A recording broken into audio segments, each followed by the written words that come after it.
Bonjour à tous, bienvenue à chacun d'entre vous pour ce culte qui nous rassemble devant Dieu. Bienvenue à vous qui nous visitez, certains peut-être pour la première fois. Nous voudrions que vous vous sentiez vraiment accueillis parmi nous ce matin. Bienvenue aussi à vous qui nous rejoignez sur Internet au près ou au loin. Que la grâce, que la paix nous soit donnée de la part de Dieu, notre Père, et de notre Seigneur Jésus-Christ. Notre culte de ce matin a un caractère un peu spécial. Nous entendrons le témoignage de deux jeunes filles, Clara et Nora. Elles nous diront comment elles ont cheminé dans leur foi et comment elles ont découvert en Jésus celui qui leur apporte le pardon, la paix avec Dieu et la force pour avancer dans la vie. Elles nous diront aussi le choix qu'elles ont fait de continuer leur route avec le Christ, avec son soutien, dans sa lumière. Et ce sera marqué par un acte public, le baptême, par lequel elles marqueront leur choix de s'engager à la suite de Jésus. Nous parlons d'engagement à la suite de Jésus, mais l'engagement premier qui détermine tout, c'est celui de Dieu envers nous. Nous l'aimons, car il nous a aimés le premier. Lui, le premier, est venu vers nous, en la personne de Jésus, Dieu fait homme, pour nous chercher, nous retrouver. Il est le chemin, il a fait le chemin que nous ne pouvions pas faire. Il est le chemin qui nous conduit au Père. Et nous pouvons vraiment recevoir son accueil, sa paix, son pardon. Il est venu nous ouvrir un chemin d'espérance et de vie. Et nous voulons chanter ce que nous avons en Jésus. En Jésus seul est mon espoir. C'est lui vraiment qui fonde toutes choses pour nous. Je vous invite à vous lever, à chanter pour ceux qui le connaissent, à écouter pour ceux qui ne le connaissent pas, en Jésus seul.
Celui qui nous aime, nous voulons apporter notre louange, notre reconnaissance. À lui soit la gloire au siècle des siècles.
Nous allons à présent entendre le témoignage de Clara et de Nora. Elles vont nous dire en quelques mots, quelques aspects de leur cheminement et pourquoi elles se trouvent maintenant ici à prendre cet engagement envers le Seigneur. C'est d'abord Clara donc qui va nous donner quelques mots de témoignage. Donc merci de venir.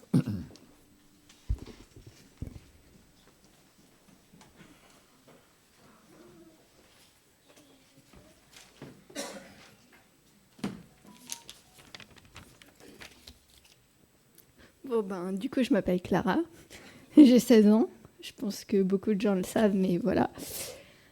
Du coup, je suis née dans une famille chrétienne.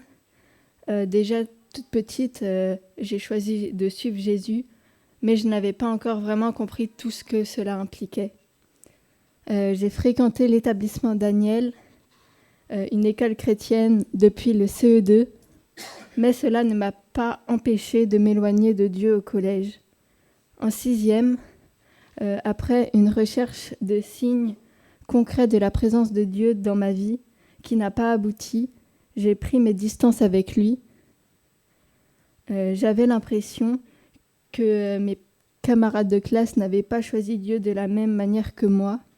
Le constat qu'ils ne partagent pas ma recherche spirituelle m'a profondément découragée. En 5e, pendant le Covid, j'ai commencé à regarder des séries et des films à longueur de journée et j'ai commencé à mentir à mes parents, à arranger la vérité pour retomber sur mes pieds. J'ai continué ça pendant les années qui suivirent. En 3e, j'ai découvert l'univers des animés, des mangas et webtoons que je trouvais extraordinaires à cette époque. Mais sans m'en rendre compte, il nourrissait ma pensée de choses mauvaises et malsaines. Et j'ai conscience maintenant que cela m'éloignait de Dieu. J'ai quitté l'établissement Daniel après ma 3e et je suis allée au lycée Saint-André. En septembre 2022, j'ai commencé à aller à Impact Jeunesse, le groupe de jeunes de l'église de la Porte Ouverte à Mulhouse. Et j'ai vraiment vu des changements dans certaines personnes de ma classe de 3e qui fréquentaient le groupe. Le fait de voir d'autres jeunes qui rendent gloire à Dieu de tout leur cœur m'a vraiment touchée. Certains de ces jeunes n'avaient aucun intérêt pour la louange avant. J'ai vu au travers de mes camarades que l'évangile pouvait vraiment avoir un impact sur notre vie. J'ai alors pris la décision de choisir Jésus, mais c'était encore compliqué. J'étais partagée entre Jésus et des choses du monde que je ne voulais pas abandonner. Je n'avais pas non plus réussi à m'intégrer avec les personnes de ma classe de seconde à Saint-André et mes amis de l'école me manquaient et j'avais l'impression d'avoir mal géré ma relation avec certains. Comme je me sentais mal, je me suis repliée sur moi-même et j'ai continué à regarder des mangas, webtoons, mais certains avec des contenus explicites ou réservés aux 18 ans et plus. Je suis consciente aujourd'hui que derrière cela, il y avait un combat spirituel et j'étais encore trop faible. Je voulais changer, mais je retombais sans cesse dans mes travers. Les choses du monde prenaient trop de place et j'en avais vraiment marre de cette vie, assez de fuir la réalité. Je tournais vraiment en rond. En août cet été, après la visite d'une amie chrétienne, j'ai choisi de stopper et de me dire qu'à chaque fois où l'envie de regarder ces choses qui m'emprisonnaient me prenait, j'allais prendre du temps avec Dieu à la place. J'ai vraiment compris à ce moment-là que ce qui me manquait, c'était de passer du temps dans la lecture de la parole de Dieu, la Bible, et de louer Dieu par le chant. C'est Jésus qui m'a lavé de tous mes péchés. En recevant son pardon, le poids qui pesait sur ma conscience a été enlevé. Son amour est devenu réel pour moi et son pardon total. C'est lui qui me donne la force maintenant de résister à ces choses qui me tentaient et me faisaient du mal. Je crois que Jésus est mon Seigneur et mon Sauveur, et qu'en lui, je suis devenue une nouvelle créature par sa présence en moi et sa fidélité. Je veux rendre aujourd'hui témoignage de ma foi et de ma confiance en Dieu en le concrétisant par les eaux du baptême.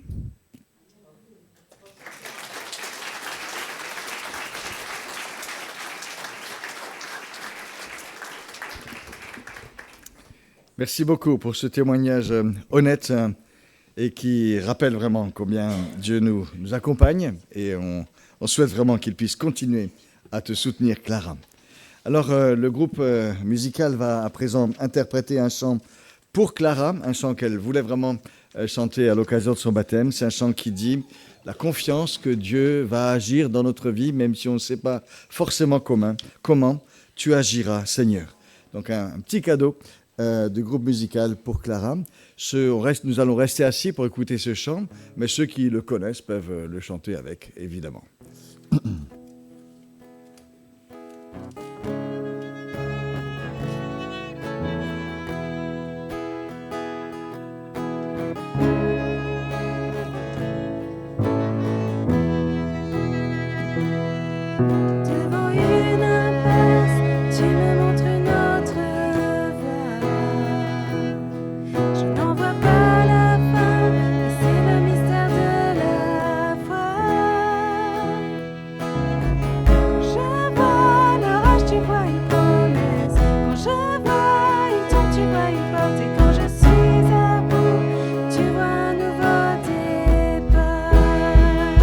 Je ne sais pas ce que tu feras.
merci beaucoup.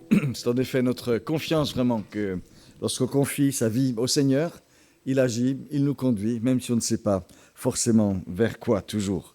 Il est fidèle. Nous allons maintenant entendre Nora qui nous parlera de son parcours à elle, son cheminement qui l'amène jusqu'à aujourd'hui aussi à s'engager avec le Seigneur.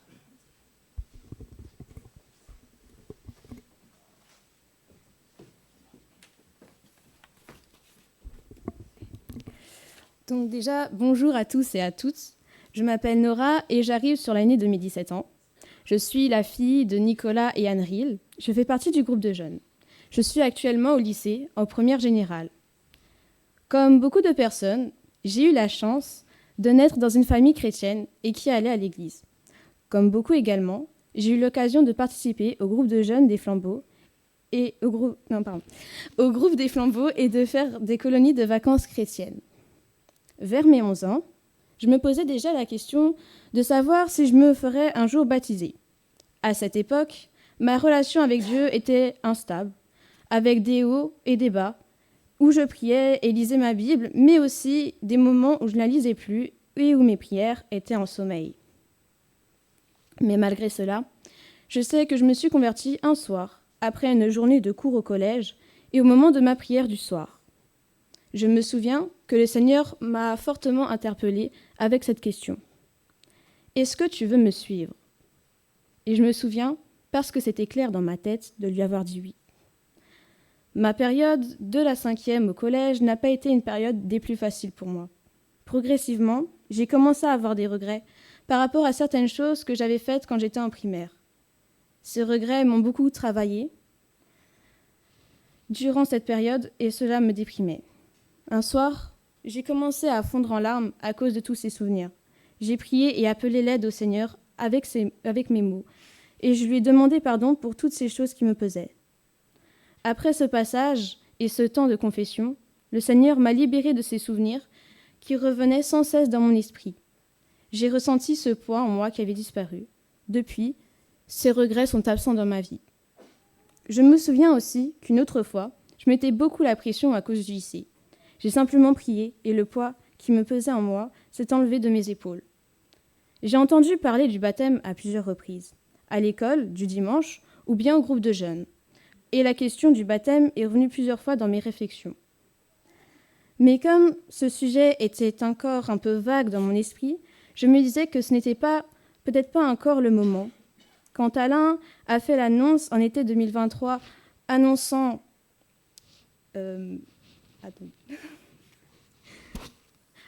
qu'il y aurait bientôt une préparation pour le baptême, je me suis dit qu'il faudrait peut-être que je me lance, mais je me disais encore au fond de moi-même que je n'étais pas prête. Pendant ma colonie de vacances au Pradly, en Haute-Savoie, j'ai eu l'occasion d'y discuter avec une animatrice qui était aussi pasteur à Strasbourg. Nous avons eu l'occasion de parler ensemble du baptême. Elle m'a entre autres posé la question suivante : « Pourquoi tu n'oses pas te faire baptiser ?» Je lui ai répondu que parler devant plusieurs personnes m'impressionnait beaucoup et que je ne me sentais pas encore prête pour vivre cette étape. Elle m'a répondu qu'il n'y aurait jamais vraiment de bon moment pour se faire baptiser et qu'il ne faut pas trop attendre. Si je veux sincèrement suivre Jésus dans ma vie, je n'ai pas besoin d'attendre d'être parfaitement prête. L'essentiel est de répondre à l'appel de Dieu et à ce que je ressens au fond de mon cœur. Avec son aide et parce que je sais qu'il est avec moi, j'ai décidé d'aller de l'avant pour me préparer à témoigner publiquement de ma foi et de mon désir de plaire à mon Seigneur et Sauveur. Plus tard, quand je visionnais sur YouTube une vidéo de témoignage chrétien sur EMC TV, ce témoignage m'a fait revenir cette pensée, me disant que je n'étais pas parfaite pour me faire baptiser et que je ne répondais pas à ce que le Seigneur attendait de moi. Après cette vidéo, le Seigneur m'a ouvert les yeux en travaillant dans mon cœur et mes pensées pour que j'abandonne cette idée de ne pas être prête. Maintenant, je suis prête et je veux apprendre à mieux le connaître avec les désirs de le suivre, de le servir durant toute ma vie.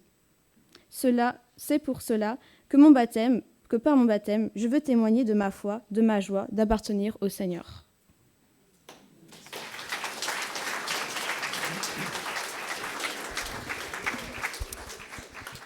Merci beaucoup. C'est vrai, pas besoin d'être parfaite pour suivre le Seigneur. Il nous prend là où nous sommes, il veut nous conduire plus loin. Nous allons entendre de nouveau un autre chant qui a été préparé cette fois-ci pour Nora. C'est un chant qu'elle souhaitait aussi, qui dit vraiment la grandeur du nom de Jésus.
Nous allons bientôt assister à l'acte du baptême de Clara et de Nora, mais d'abord quelques mots concernant le sens de cet acte du baptême. D'où vient le baptême ? Ce n'est pas l'Église qui a inventé le baptême, c'est Jésus qui l'a institué. Il a envoyé ses disciples dans le monde avec un ordre de mission, allez dans le monde entier, faites des disciples de toutes les nations et baptisez-les au nom du Père, du Fils et du Saint-Esprit, et apprenez-leur à obéir à tout ce que je vous ai enseigné. Alors pourquoi le baptême ? On sait que certaines étapes, certaines grandes décisions de la vie méritent d'être marquées très clairement, très spécialement, parce qu'elles déterminent toute une orientation de vie. Il en est ainsi de la foi. Elle est une décision personnelle, mais qui oriente notre vie. Pas simplement dans l'intimité du cœur, mais vraiment dans le visible. Et c'est pour ça que le Seigneur a voulu qu'il y ait un acte public, fort, repérable, par lequel on affirme sa foi devant tous, même si c'est un peu impressionnant, comme nous disait Nora, de parler devant plusieurs personnes. Alors, quelle est la signification profonde du baptême ? Le baptême, c'est un engagement un engagement conscient, responsable. L'engagement de quelqu'un qui dit publiquement qu'il ou elle croit en Dieu, qu'il ou elle désire vivre selon Dieu. Et dans la Bible, c'est ainsi que l'on baptise. Ce sont ceux qui croient qui sont baptisés. Et croire, ça ne veut pas juste dire que Dieu existe, mais c'est mettre sa confiance en Dieu pour toute sa vie. Mettre sa confiance dans l'œuvre de Jésus, mort pour nos péchés, ressuscité pour nous donner le pardon de nos péchés et la vie éternelle. Et en retour, c'est se donner à Dieu, de telle sorte que lui soit désormais aux commandes de notre vie. Alors comment est-on baptisé ? Le baptême est un acte symbolique, la forme a du sens. On est plongé dans l'eau, le mot baptisé normalement ça veut dire plonger, on est plongé dans l'eau et on en ressort à la façon d'une sorte d'ensevelissement suivi d'un nouveau départ. Et c'est une façon de dire que la vie où on vivait sans Dieu, on n'en veut plus, elle est comme ensevelie, mais qu'on veut repartir à une vie nouvelle où le Christ marche devant nous. L'eau rappelle que pour cela, il faut une purification. C'est ce que Jésus nous apporte par sa mort, par sa résurrection. Cela a été dit, grâce à lui, nous sommes pardonnés, nous sommes lavés. Et puis cela se fonde vraiment sur ce qu'il a fait. Le Christ est mort, il est ressuscité. De même, nous pouvons mourir à une vie sans lui pour nous ouvrir à une nouvelle vie avec lui. Et on peut compter sur lui pour ce qui est devant nous. Alors dans quel cadre cela se passe ? Cela se passe ensemble, en communauté. On n'est jamais seul dans cette démarche. On ne se baptise pas tout seul. Il y a quelqu'un qui nous baptise. Et ce quelqu'un, il nous rappelle que nous sommes toujours reliés lorsque nous vivons la foi. C'est quelqu'un qui nous a en général annoncé l'Évangile, aidé à avancer. Et on peut, avec d'autres chrétiens, avec toute l'Église, marcher ensemble, s'encourager, s'épauler dans la foi. Et c'est vraiment le sens de notre rassemblement communautaire. Il nous rappelle qu'à nous qui avons été baptisés, on va se rappeler aujourd'hui de notre propre engagement. Et puis cela nous rappelle que tous ensemble, on veut s'épauler, nous soutenir, nous encourager les uns les autres pour avancer avec le Seigneur. Voilà quelques mots qui nous disent le sens du baptême et de ce que nous allons voir maintenant, auquel nous allons assister. Donc, comment est-ce que nous allons procéder ? Nous aurons d'abord un chant d'assemblée qui dit vraiment « Je crois en Jésus ». Puis nous aurons le baptême de Clara, et immédiatement après qu'elle ait été baptisée, on chantera la première strophe d'un cantique que plusieurs connaissent, « Cherchez d'abord le royaume de Dieu, et toutes choses vous seront données en plus ». Puis sera le baptême de Nora, et immédiatement après, la deuxième strophe de ce cantique. Ça va comme ça ? Alors peut-être un petit mot tout simple à dire maintenant. Vous avez vu qu'il y a eu quelques va-et-vient autour du baptistère. Là, on a eu un petit souci. D'habitude, on veut vraiment que l'eau soit tempérée, qu'il n'y ait aucun souci pour ceux qui se font baptiser. Et puis on a eu un petit problème de chauffage, de tout ce que vous voulez. Donc elles auront besoin d'un peu de courage pour aller jusqu'au bout de ce que nous avons, de leur démarche. On espère vraiment que tout ira bien. Mais juste pour vous expliquer que c'est pas très facile, il y a eu un petit peu de va-et-vient autour de cela. Mais courage en tout cas les filles. Et puis vraiment, le sens profond, c'est que le Seigneur veut nous accompagner et qu'on veut marcher avec lui sur ce chemin. Alors, nous allons chanter, levons-nous pour chanter ce chant « Je crois en Jésus ». C'est vraiment ce qui fonde toutes choses.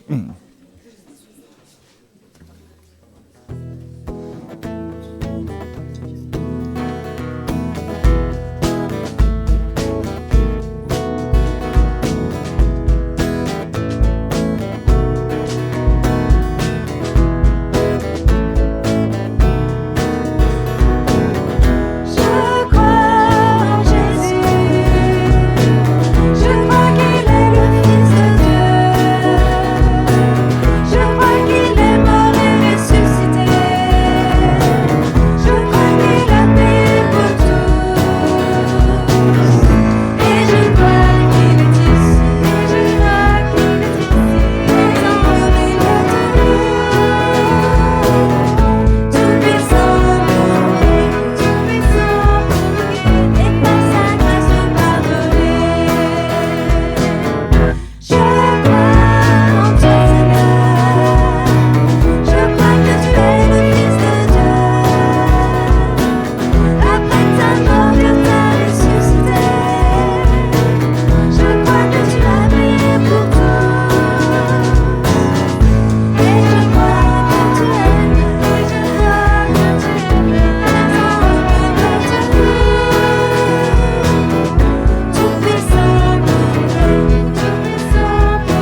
je vais appeler d'abord Clara à venir. J'aimerais juste rappeler, mais il y a beaucoup de choses qui ont déjà été dites avec tant de justesse.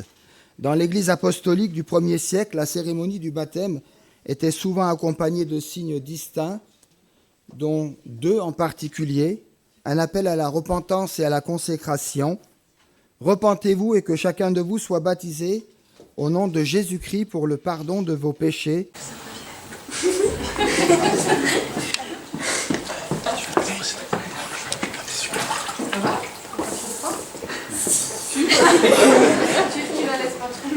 Mais non, c'est bon. Clara, confesses-tu que Jésus-Christ est ton Seigneur et ton Sauveur? Oui. Est-ce que tu es prête à le suivre et à le servir dans ta vie courante, mais aussi dans l'Église? Oui. Est-ce que tu es prête à témoigner de ta foi là où tu es et dans les circonstances de ta vie? Oui. Alors sur ton témoignage et pour honorer la parole de Dieu et pour l'appliquer, nous voulons te baptiser. Tu vas t'asseoir.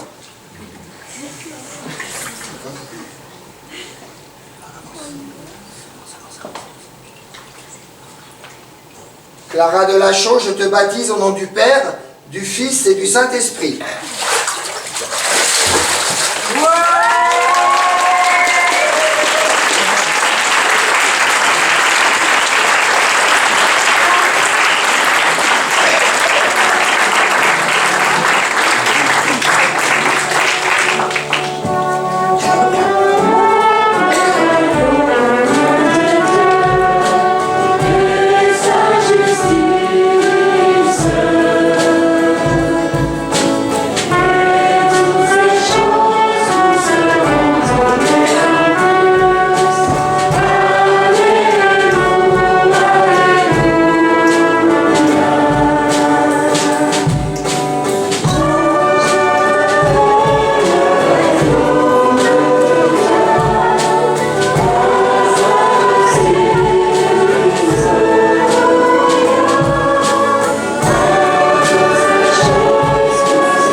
Se cache-t-elle?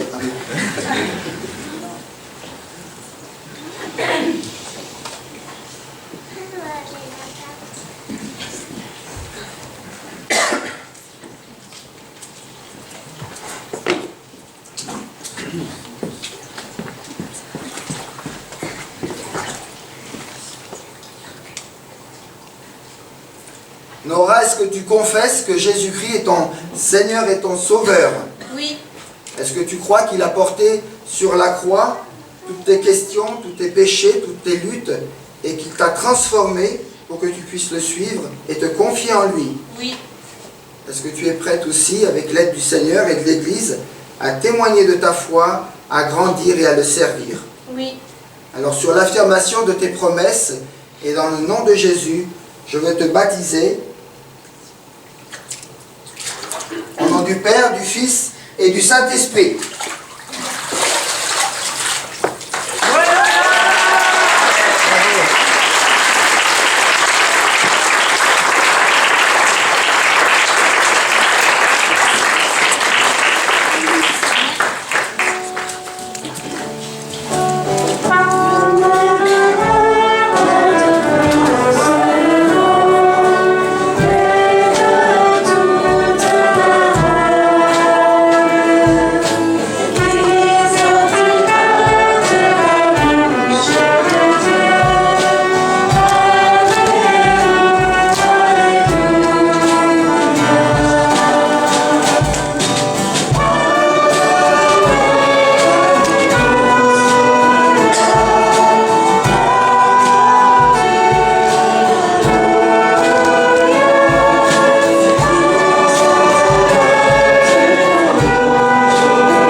Remercier aussi le Seigneur pour le fait qu'il veuille vraiment de nous et nous accompagner chacun.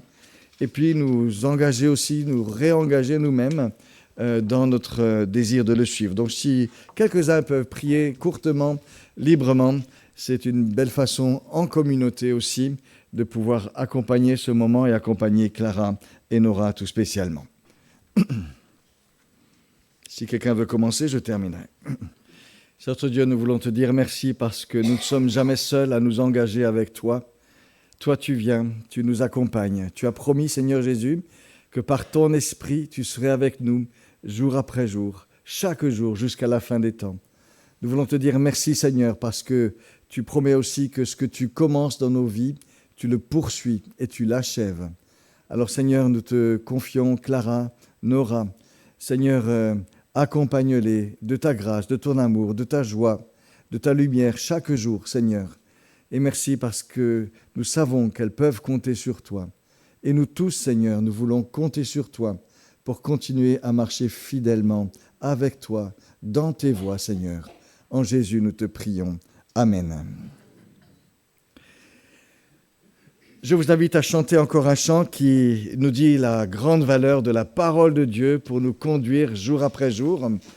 Et nous allons ensuite nous mettre à l'écoute de cette parole avec une méditation apportée par notre pasteur Alain. Ta parole est une lampe sur mon sentier. Je vous invite à vous lever pour chanter ce cantique.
Voilà, je vous invite à poursuivre ce temps de cérémonie, de joie, de confession. Et puis parce que la parole de Dieu nous éclaire, eh bien, je prie que cette parole puisse nous faire du bien ce matin, en attendant que nos deux baptisés nous rejoignent. Je vous propose un titre ce matin avec ce texte des Actes des Apôtres, chapitre 8. On va découvrir ce texte, on va le lire ensemble. En marche vers le royaume de Dieu.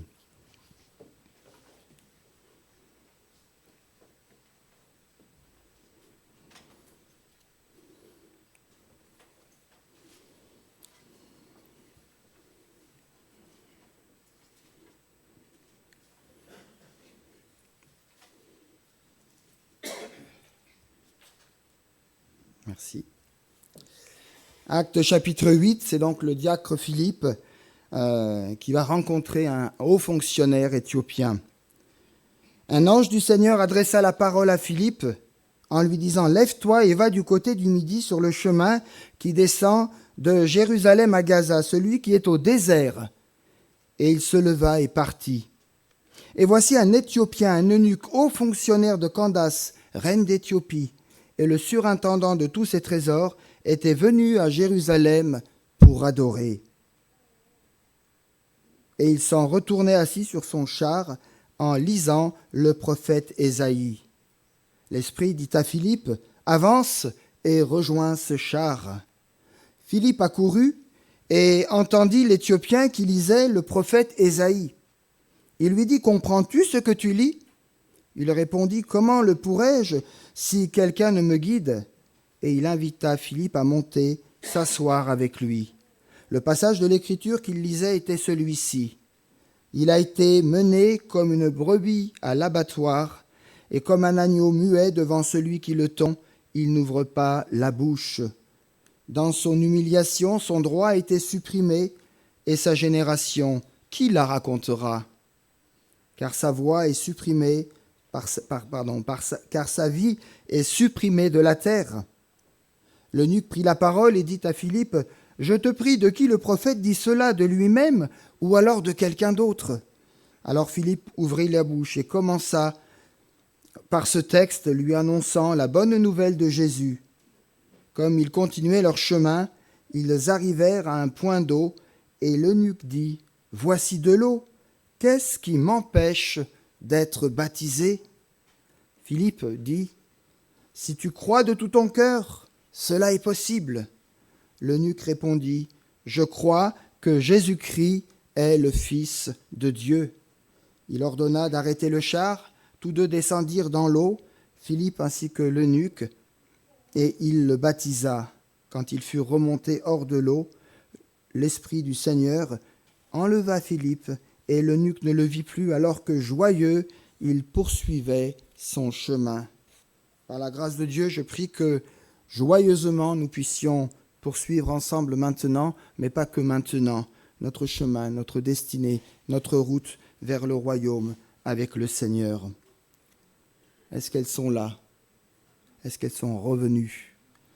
Chères Clara et Nora, la bonne nouvelle du salut en Jésus-Christ vous a interpellé et vous avez cru au Seigneur, au Sauveur de votre vie, de votre âme. C'est la décision la plus importante que vous avez prise dans votre vie. Elle a une répercussion sur le passé, le présent et l'avenir de votre existence. Si vous l'avez fait de tout votre cœur, et nous le croyons, nous en sommes témoins, vous êtes alors passé de la mort à la vie, du royaume des ténèbres, celle de Satan, au royaume de la lumière, de la vie en Jésus-Christ. Vous avez reçu le Christ dans votre vie, et il est venu établir son royaume en vous, par la réalité même de son amour, de sa présence, de sa direction, de son soutien. Alors, Thierry a donné quelques orientations, quelques réponses tout à l'heure. À quoi sert le baptême? Que nous apporte-t-il?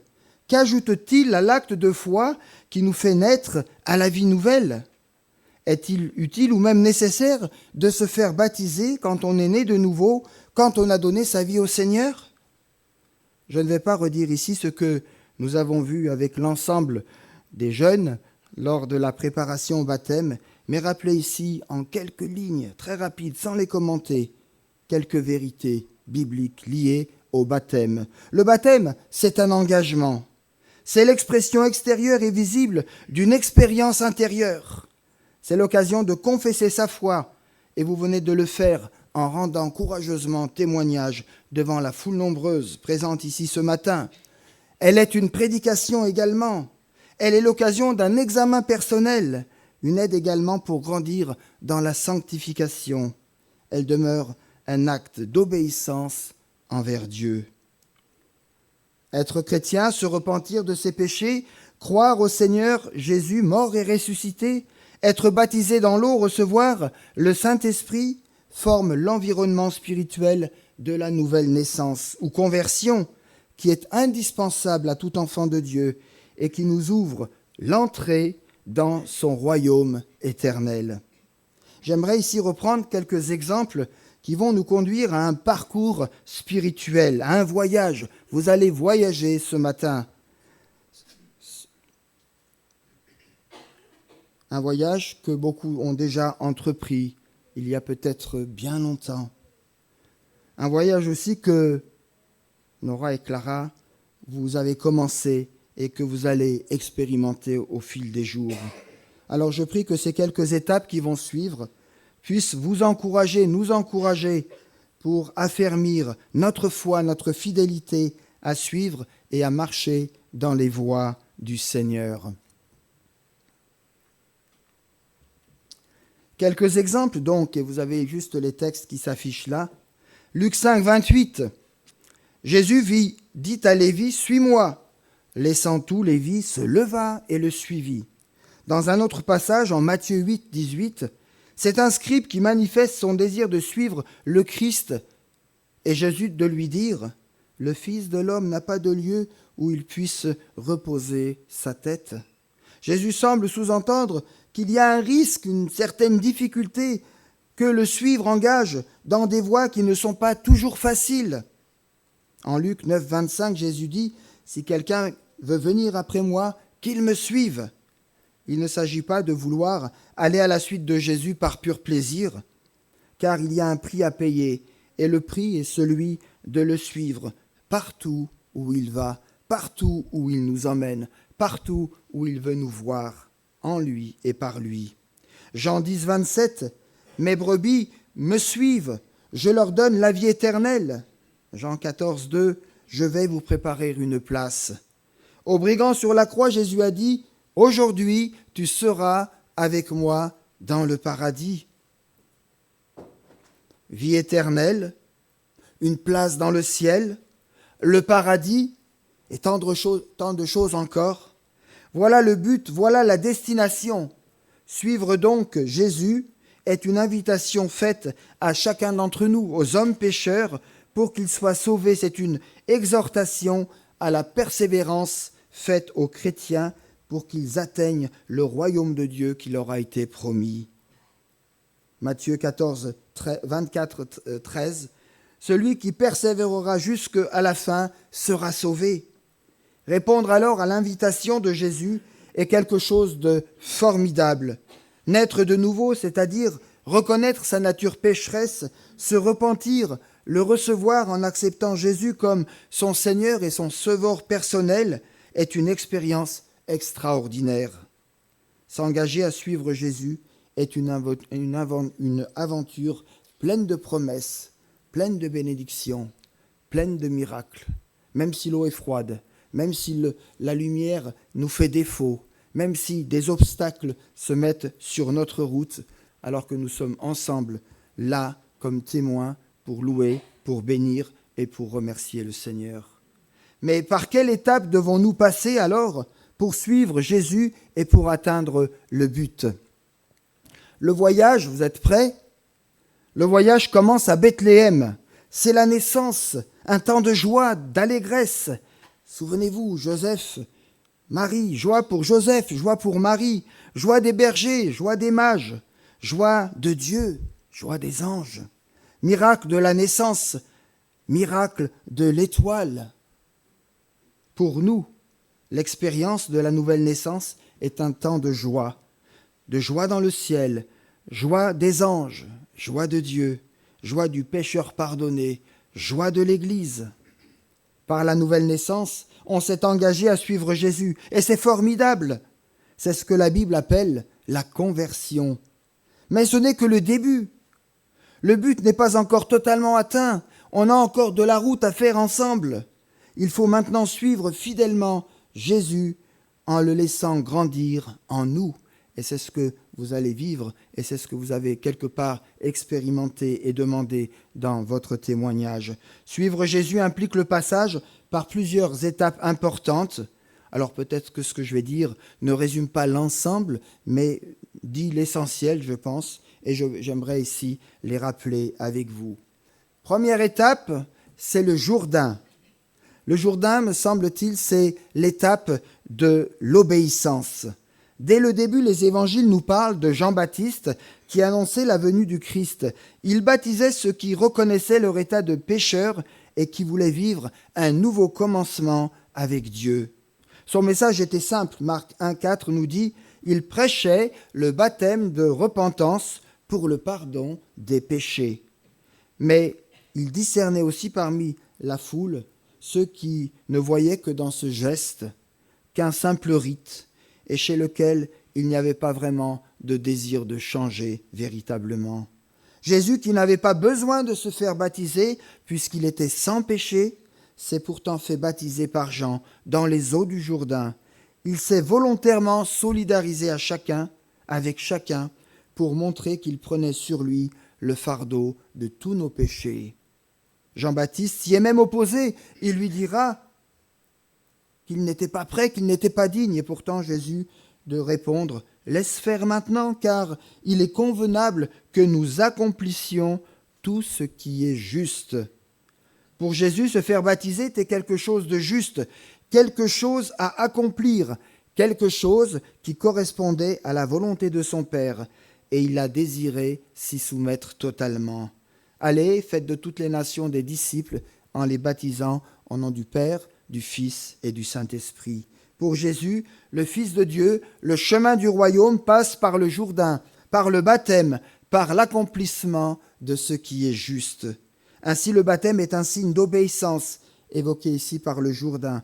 Et nous avons tous besoin de passer par cette étape de l'obéissance de notre foi en Jésus. Nous avons tous besoin de nous identifier à Christ pour mourir à nous-mêmes et vivre en nouveauté de vie. Deuxième étape, nous continuons le voyage, c'est l'étape de la communion avec Dieu, de la fidélité à sa parole. Et j'ai aimé l'entendre dans votre témoignage. Prière, parole, avec des moments difficiles, avec des moments d'oubli ou d'abandon, et puis on revient à la source, on revient à la parole de Dieu. Après l'étape du Jourdain, l'obéissance, il y a l'étape du désert. L'étape du désert qui nous parle de la communion avec Dieu, où Jésus est emmené par l'Esprit dans le désert pour y prier et jeûner pendant 40 jours. Ce n'est qu'après ces 40 jours qu'il est tenté par le diable. Et lorsqu'il est tenté par le diable, eh bien par 3 fois, Jésus va répondre avec ces paroles puissantes et ces paroles pleines d'autorité. Il est écrit. Clara et Nora, chers amis, contre la tentation, Jésus a cité la parole. Il y a fait référence. Jésus connaissait parfaitement la parole de Dieu. C'est par cette parole qu'il a prêché, qu'il a annoncé aux foules le royaume de Dieu. Il l'a aussi enseigné aux responsables religieux de son époque. Et c'est avec cette même parole qu'il a pris autorité et qu'il a béni les foules, les familles, qu'il a apporté la guérison, la restauration. Et c'est cette même parole que nous prêchons aujourd'hui.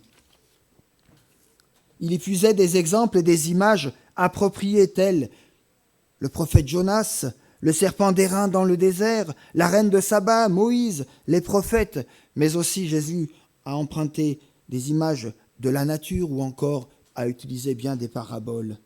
Voici donc la deuxième étape pour vivre en pleine communion avec le Seigneur, maintenir la communion avec Dieu et l'amour de sa parole. Jésus a dit, celui qui a mes commandements et qui les garde, c'est celui qui m'aime. Celui qui m'aime sera aimé de mon Père. Moi aussi je l'aimerai et je me manifesterai à lui. Quelle belle promesse, quel beau texte, Jean 14, 21. Si tu t'es engagé à suivre Jésus, il faut que tu passes du temps avec lui pour que l'Esprit Saint t'imprègne de sa parole et se révèle pleinement à toi. Troisième étape du voyage, ce sont les villes et les villages. L'étape du témoignage personnel où nous annonçons le royaume de Dieu. Après le Jourdain et le désert, nous voyons Jésus annoncer le royaume de Dieu. Matthieu 4, 17 nous dit, Jésus commença à prêcher et à dire, « Repentez-vous, car le royaume de Dieu est proche, car le royaume de Dieu s'est approché de nous. » C'est ici l'étape du témoignage, de l'annonce du royaume. C'est la mission que Jésus avait donnée à ses disciples, prêcher la bonne nouvelle à toute la création. En Actes 1, 8, il dira aussi encore à ses disciples, Mais vous recevrez une puissance, celle du Saint-Esprit, survenant sur vous, et vous serez mes disciples, mes témoins, jusqu'aux extrémités de la terre. » Après l'obéissance, la communion et l'amour de la parole de Dieu, l'étape suivante nous conduit à la proclamation du royaume de Dieu, c'est-à-dire à être un témoin de Jésus-Christ, comme nous le rappelle l'apôtre Paul. Nous sommes donc ambassadeurs pour Christ, comme si Dieu exhortait par nous ou au travers nous. Nous avançons dans notre étape, dans notre voyage. C'est le temps, peut-être de la pause, le temps où on arrête de se déplacer géographiquement et puis on se positionne dans un lieu, dans un contexte, dans une réalité. Le temps avec les disciples, avec les frères et les sœurs. L'étape de la communion fraternelle, l'Église. Cette 4e étape nous montre comment Jésus a investi son temps avec ses disciples. Il les a choisis, il les a appelés, il les a préparés, il les a enseignés sur les vérités du royaume des cieux. Il a marché avec eux, il les a écoutés, il s'est entretenu même avec eux, il a même pris le temps de prendre le repas. Lui, le Maître, s'est fait serviteur de tous en leur lavant même les pieds. Le lien étroit qui l'unissait avec ses disciples atteindra son point culminant lors du dernier repas, lorsqu'il a partagé avec eux le pain et le vin en signe de sa mort expiatoire. C'est ce temps de Sainte Seine que nous célébrons aussi dans l'Église. Par son vécu et ses applications pratiques, Jésus nous montre l'étape suivante, l'étape de la communion avec les frères et les sœurs dans le Seigneur, mais aussi l'importance de vivre la vie communautaire. Jésus n'a-t-il pas dit dans ses derniers entretiens avec ses disciples, ceux qui seraient quelque part de tout temps la force de l'Église ? Comme je vous ai aimé, vous aussi aimez-vous les uns les autres. À ceci tous connaîtront que vous êtes mes disciples, si vous avez de l'amour les uns pour les autres. Après la mort de Jésus, sa résurrection, son ascension, nous retrouvons les disciples de nouveau ensemble, unis par la prière.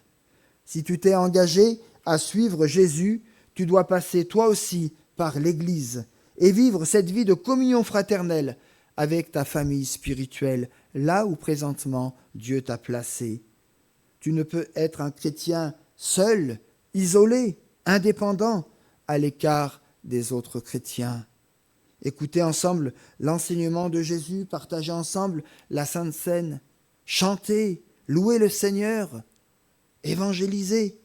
Tout cela, sont des étapes complémentaires et nécessaires pour parvenir au royaume. C'est l'étape de la vie de tout enfant de Dieu, fidèle et consacré dans l'Église de Jésus-Christ. La 5e étape, on repart, la mer. L'étape de la foi dans l'épreuve et l'opposition. Après la communion fraternelle, l'enseignement donné à ses disciples, nous voyons Jésus et ses disciples monter dans une barque pour passer de l'autre côté de la mer de Galilée. Le texte biblique nous dit qu'il s'éleva alors un grand tourbillon et les flots se jetaient dans la barque au point où elle se remplissait déjà. La tempête, mes amis, est une étape supplémentaire vers le royaume de Dieu. La mer dans la Bible est souvent symbole de force démoniaque, de force dangereuse, de puissance de l'adversaire. Jésus avait averti ses disciples en Jean 16, 33 en leur disant « Vous aurez des tribulations dans le monde, mais prenez courage, j'ai vaincu le monde. » Paul et Barnabas diront à leur tour aux nouveaux disciples et convertis d'Antioche que c'est par beaucoup de tribulations qu'il faut entrer dans le royaume de Dieu.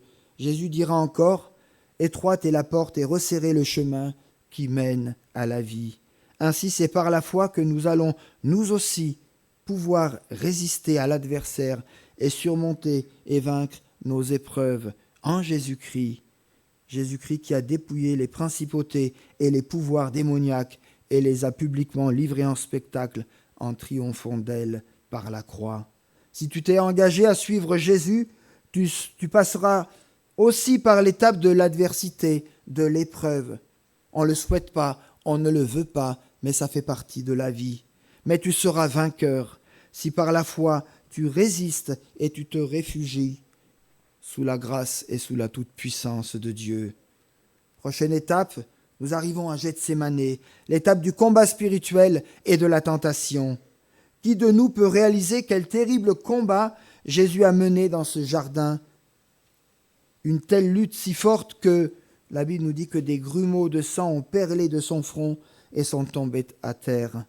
À cet instant précis, Jésus est oppressé au-dedans de lui. Son âme est triste jusqu'à la mort. Par 2 fois, il va même demander à ses disciples de veiller et de prier afin qu'ils ne tombent en tentation. Pour Jésus, devant ce temps d'épreuve insurmontable, il dira malgré tout cette prière adressée à son Père. « Abba, Père, toutes ces choses te sont possibles. Éloigne de moi cette coupe. Toutefois, non pas ce que je veux, mais ce que tu veux. » Gethsémanée est une étape par laquelle nous passons, nous aussi, en tant qu'enfants de Dieu, des moments de combat si forts que la tristesse, l'angoisse, la peur, le doute nous oppressent. Des moments où la tentation devient si forte qu'on est prêt à fléchir, à tout laisser, à abandonner, à faire demi-tour. Des moments où on a l'impression d'avoir atteint la dernière limite de nos capacités humaines, de nos résistances. Le texte en Luc 24, 43 nous dit « Alors, un ange du Seigneur vint le fortifier. » Si tu t'es engagé à suivre Jésus, sache que Gethsémanée est un lieu par lequel tu passeras aussi, mais l'ange de l'Éternel, Jésus ton Sauveur, et son armée céleste sont là pour te fortifier et te garder ferme jusqu'au bout, parce qu'il est fidèle à sa parole. Enfin, la dernière étape, l'étape de la persécution, ou plutôt, je dirais ici pour nous, de la mort à nous-mêmes. Ce n'est pas facile de mourir à soi-même, et pourtant, il faut savoir mourir pour vivre. Jésus a dit à ses disciples, « Si quelqu'un veut venir après moi, qu'il renonce à lui-même, qu'il se charge de sa croix, pas celle de Jésus, de sa croix, de son témoignage, de sa vie, de sa condition humaine, et qu'il, elle, me suive. » Clara et Nora, prendre sa croix veut dire que nous ne sommes plus aux commandes de notre vie. Où vous êtes, coucou, vous êtes encore avec moi? On n'est plus aux commandes de notre vie, mais que nous avons tout abandonné entre les mains du Seigneur. Mourir à soi-même est un message qui dérange aujourd'hui parce que l'homme s'attache davantage à ce qu'il possède, à son confort, qu'à Dieu lui-même. Ce n'est pas que Dieu soit contre ce que tu possèdes, mais que ce que tu possèdes prenne la seconde place, pour que Dieu soit premier dans ta vie, dans tes désirs, dans tes choix, dans tes attachements. À Golgotha, en tant qu'homme, Jésus a connu la peur, une peur viscérale et atroce. Sa réaction face à cette peur nous montre comment affronter les nôtres. Il pria avec sincérité et persévérance. « Père, éloigne de moi cette coupe, toutefois non pas ce que je veux, mais ce que tu veux. » Christ a bu à la coupe de la colère de Dieu, afin qu'aujourd'hui tu puisses boire à la coupe de son pardon et de sa grâce. C'est en priant avec sincérité que Jésus fit face à son angoisse ultime et put la surmonter. C'est aussi par la prière que nous pouvons surmonter nos propres angoisses. Jésus est passé par les mêmes difficultés que nous et il en a triomphé. C'est pourquoi il peut nous venir en aide, quels que soient nos besoins. Jésus s'est abaissé jusqu'à la mort de la croix pour nous élever jusque dans la vie éternelle. Sa croix est le concentré de son amour et devenir comme lui, c'est là l'humilité qu'il nous faut découvrir jour après jour. La Bible ne décrit pas la mort à soi-même comme une option. Elle est l'essence même de la vie chrétienne. Personne ne peut venir à Christ s'il n'est pas prêt à crucifier son ancienne nature avec Christ et à vivre cette nouvelle vie d'obéissance et de communion avec lui. Ainsi, la signification du baptême exprime l'engagement du chrétien à vouloir mourir à son ancienne manière de vivre, marquée par le péché, et à renaître en Christ dans une nouvelle vie. L'immersion dans l'eau, ce que vous avez vécu et ce que nous avons vu ensemble, symbolise une mort et notre enterrement avec Christ, tandis que notre sortie de l'eau symbolise notre résurrection avec Christ. Par le baptême, nous sommes identifiés à Christ dans sa mort et dans sa résurrection. Le baptême symbolise toute la vie chrétienne qui consiste à mourir à soi-même et à vivre pour celui qui a choisi de mourir à notre place. Chers amis, chères Nora et Clara, à cause de Christ, nous passerons par l'étape de la persécution et de la mise à mort de notre humanité, c'est-à-dire de notre honneur, de notre respectabilité, de nos valeurs d'homme, de femme, que sais-je encore. Si tu t'es engagé à suivre Jésus, tu connaîtras aussi la dernière étape, celle de la mort, à moins que Christ ne revienne avant pour prendre son Église. Tu pourras peut-être, à cause de ta foi, être haï ou calomnié, injurié, insulté, frappé, mis à mort. Mais nous restons confiants et sans crainte. Jésus, notre Seigneur et Sauveur, nous prendra dans son royaume éternel. Mais d'ici là, et pour nous dire toute sa proximité et son amour, Jésus nous a laissé cette belle promesse indestructible, promesse qu'il nous fait encore ce matin, aujourd'hui. Voici, je suis avec vous tous les jours jusqu'à la fin du monde. Un mot de conclusion. S'engager et renoncer à soi-même pour suivre Jésus, notre Rédempteur, c'est être prêt à passer par la grâce toute suffisante de Dieu à travers ces quelques étapes que j'ai voulu rappeler. L'étape de l'obéissance, le Jourdain. Vivre une relation personnelle avec Dieu et méditer fidèlement sa parole pour l'appliquer, l'image du désert. Annoncer le royaume, être témoin de la bonne nouvelle de l'Évangile, c'est les villes, les villages, les campagnes. Faire face aux épreuves et aux difficultés par la foi, c'est la symbolique de la mer. Être prêt au combat spirituel et résister à la tentation, Gethsémane. Être prêt dans les temps de persécution à affirmer notre foi, même si la mort nous menace, Golgotha. Approchons-nous donc d'un cœur sincère, avec une foi pleine et entière, le cœur purifié d'une mauvaise conscience et le corps lavé d'une eau pure. Confessons notre foi et notre espérance sans fléchir, car celui qui a fait la promesse est fidèle. Que Dieu bénisse l'annonce de sa parole aujourd'hui et l'acte du baptême que vous avez vécu et que vous avez rendu public devant l'Église, devant vos parents et devant vos amis. Amen. Voilà, il y a peut-être encore un chant. Est-ce qu'on peut peut-être faire ce chant? Alors, c'est un culte un peu particulier. Alors on va l'accueillir comme tel. Voilà, je vous invite à vous lever pour ce dernier chant avant quelques annonces.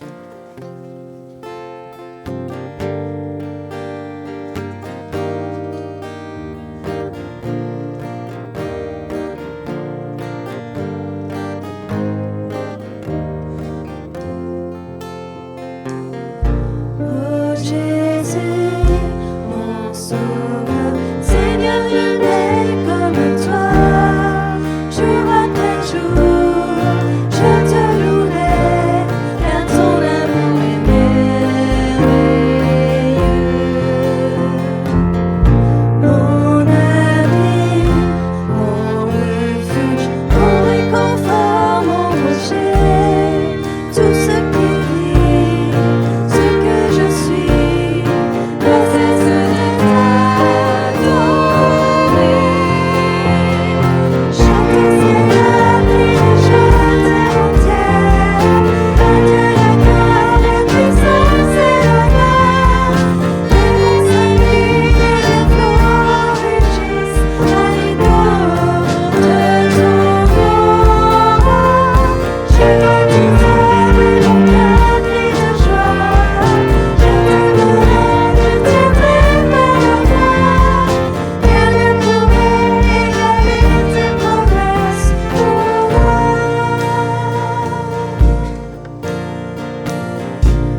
je tiendrai par la foi.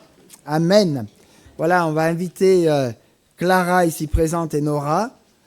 On va encore prier pour vous au nom de l'Église et de l'Assemblée. Je vais inviter Thierry, Marc et Dominique, puis on va prier pour vous.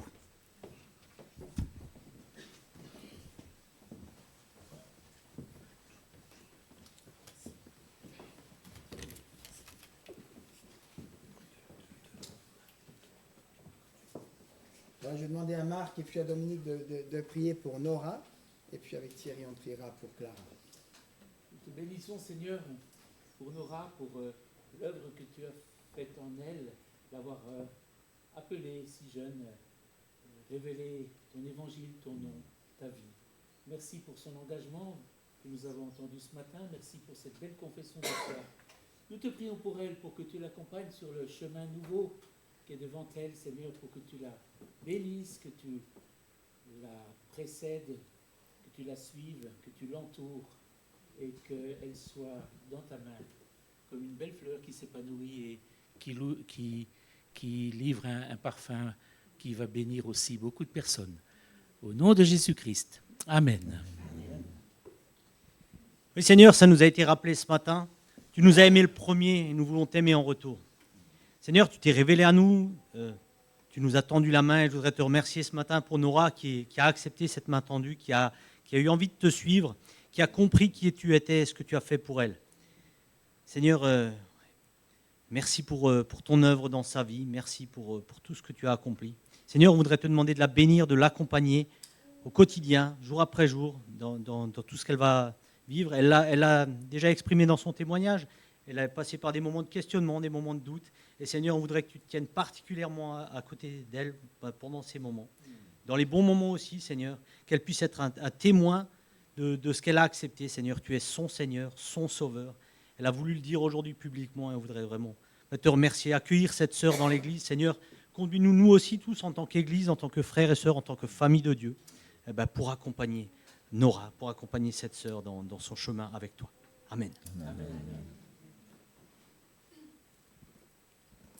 Seigneur notre Dieu, nous voulons te dire merci parce que nous savons que nous avons chacun du prix à tes yeux.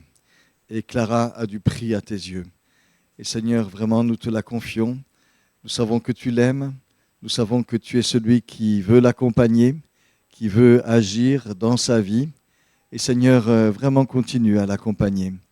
Aide-la dans chaque étape de sa vie, dans chaque aspect de sa vie. Aide-la à marcher toujours en se confiant en toi, en te donnant la priorité.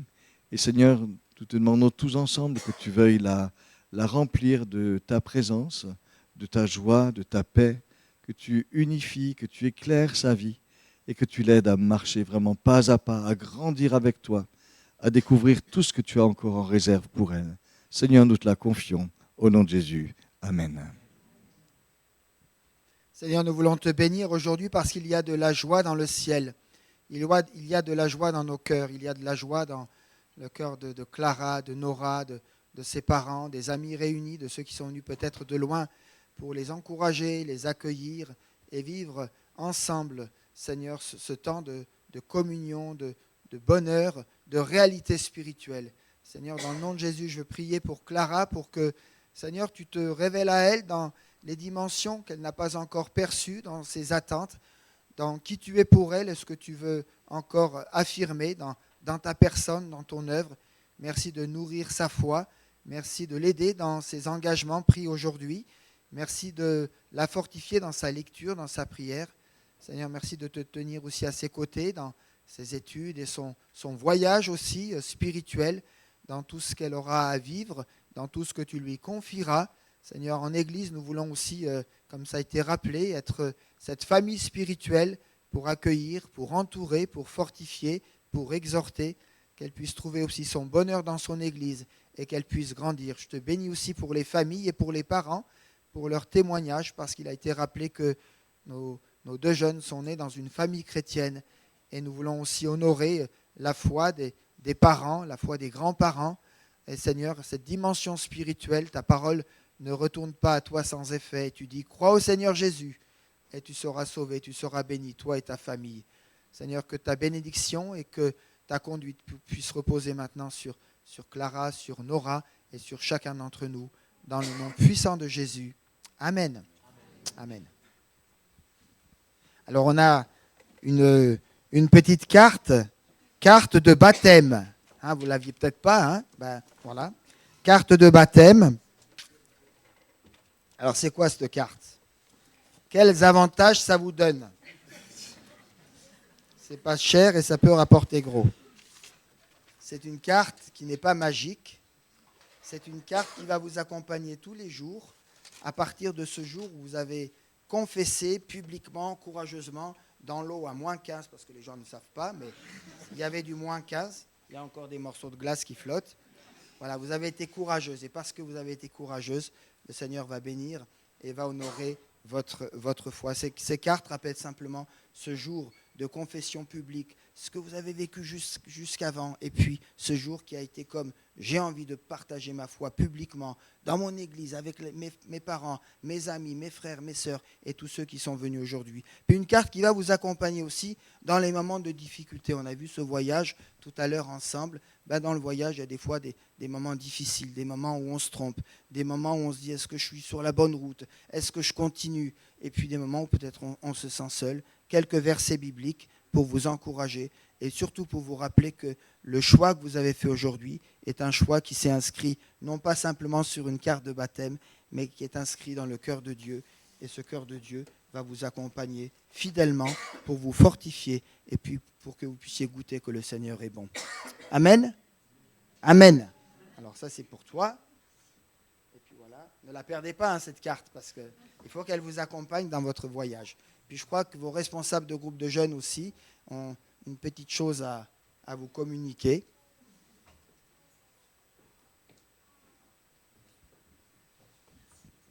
Clara et Nora, avec Jonathan et Nicolas, on a envie de vous faire un petit cadeau, un outil supplémentaire pour passer du temps avec Dieu et qu'il puisse vous parler aussi à travers ça. Voilà. Alors attendez, parce qu'on a mis un petit mot.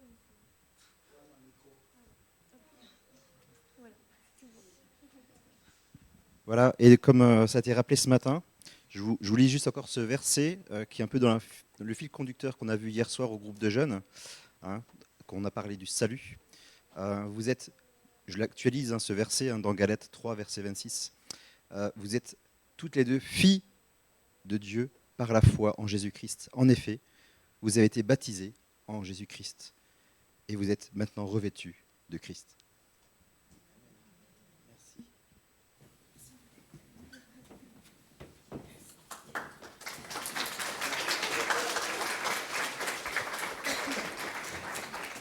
Oh, mais il y a encore des cadeaux. Mais oui, oublié. Oh, alors, oui, la carte donne droit. Effectivement, la carte de baptême donne droit à 1 an d'abonnement au lien fraternel offert par l'Église. Voilà, donc vous serez membre de l'Église et vous aurez aussi des nouvelles des autres églises de l'association. Voilà. Soyez venus. Merci Françoise. Voilà, quelques annonces, puis ensuite on aura encore le temps de nous accueillir les uns les autres et puis d'encourager nos baptisés.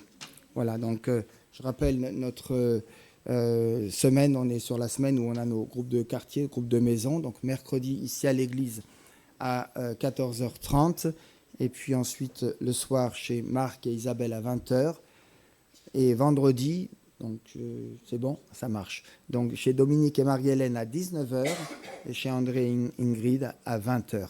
Donc voilà. Je rappelle aussi notre culte de dimanche, un culte un peu particulier. Chaque année, nous avons ce qu'on appelle le culte du dimanche de l'association, où on profite pour rappeler ce qu'est l'association, et puis son œuvre, son action, ses défis aussi. Et puis c'est l'occasion aussi d'avoir des échanges de chair. Donc il y aura un peu de mouvement la semaine prochaine. Dimanche prochain, nous accueillerons Dieu voulant Paul Harrison de l'église de Moutier. Et du coup, c'est Marc Audap qui nous représentera à l'église de Moutier. Donc Marc partira d'ici jusqu'à Moutier. Et puis moi-même, je serai à l'église de Valentinier. Voilà, des changements, des échanges pour nous fortifier, nous encourager et vivre cette dynamique du vivre ensemble de l'association aussi baptiste. Donc ça, c'est dimanche prochain. Voilà, un grand merci aussi à l'équipe de garderie qui, dimanche après dimanche, eh bien, s'occupe de nos plus jeunes dans l'Église. Et tout commence là. Tout commence là. Soyez bénis en équipe, que le Seigneur vous fortifie aussi. Voilà, on va encore prendre du temps et on va en prendre pour se saluer et puis pour se bénir dans le nom du Seigneur. Je vous invite encore à vous lever pour une dernière prière. Seigneur, nous voulons encore te bénir dans le nom de Jésus. Nous voulons te remercier parce que tu donnes à l'Église des signes concrets. Tu appelles au loin, auprès tes enfants et tu leur, Seigneur, tu leur inculques les valeurs, tu leur inculques, Seigneur, les privilèges qui sont les leurs. Merci pour ces 2 baptêmes. Merci parce qu'il y en aura encore d'autres et te prions pour ceux qui se posent la question. Te prions pour tous ceux et toutes celles qui se sont fait déjà baptiser, pour que tu les fortifies dans leur foi, dans leur marche avec toi, dans leur quotidien, qu'elle soit, Seigneur, une force, un encouragement, ces ambassadeurs, ces ambassadrices pour les plus jeunes, pour ceux et celles qui sont en marche, en chemin et qui vont te découvrir. Merci encore de bénir Clara et Nora, Seigneur, dans leur cheminement avec toi, en famille aussi. Et puis, Seigneur, de nous bénir en Église, de bénir les frères, les sœurs, les amis qui nous ont rejoints ce matin pour que, Seigneur, ensemble, nous soyons un peuple qui t'honore, un peuple qui se mette debout devant toi comme une armée pour témoigner de ton amour, de ta puissance, de ta grâce. Merci, Seigneur, parce que tu nous le rappelles encore. Tu es avec nous, quels que soient les itinéraires, quels que soient nos débâcles, quelles que soient nos erreurs. C'est toi qui fais le premier pas, c'est toi qui tends la main, c'est toi qui nous baptises dans ces eaux qui symbolisent cette purification, mais qui nous baptise aussi par ton Esprit Saint, qui nous donne la capacité de marcher avec toi et de goûter que tu es bon. Seigneur, que la grâce de notre Seigneur Jésus-Christ, l'amour infini de Dieu le Père et la communion que donne le Saint-Esprit soient avec chacun, avec chacune maintenant. Soyez bénis dans le nom du Seigneur Jésus. Amen. Amen. Voilà, vous pouvez vous asseoir pour vous relever puisqu'on va se saluer.